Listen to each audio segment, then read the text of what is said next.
మాది పెద్దపల్లి జిల్లా మంతిని మండలం కన్నాల గ్రామం. నా పేరు గుడిసె గట్టయ్య యాదవ్.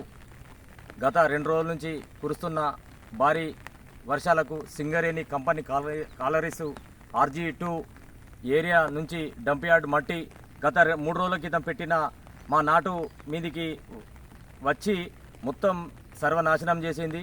మొత్తం అండు తీసుకొచ్చి పెట్టడంతో 5 ఎకరాల పొలం నేలమట్టం అయిపోయింది.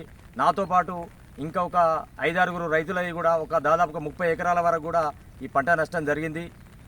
సింగరేణి కంపెనీ ఇప్పటికైనా రైతులను ఆదుకోవాలని కోరుతున్నాను. గత వారం రోజుల క్రితం కూడా, గత 2-3 నెలల క్రితం కూడా నేను సింగరేణి అధికారం కలిసి ప్రాబ్లం ఉన్నదాన్ని చేస్తే కనీసం సింగరేణి అధికారులు పట్టించుకోలేదు. ఇప్పటికైనా కూడా సింగరేణి అధికారులు ఈ ప్రాబ్లం సాల్వ్ చేసి రైతుకు దాదాపుగా ఇప్పటికి ఎకరానికి ఒక 50,000 రూపాయల వరకు ఖర్చు అయింది.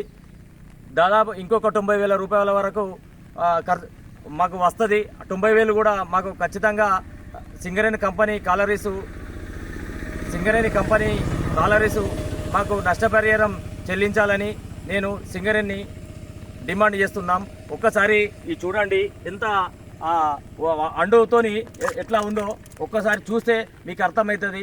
కానీ రైతు ఏడ్చిన రాజ్యం బాగుపడదని అంటారు, కానీ ఒక్కసారి మీరు చూడండి, ఇది చూస్తే తెలుస్తుంది.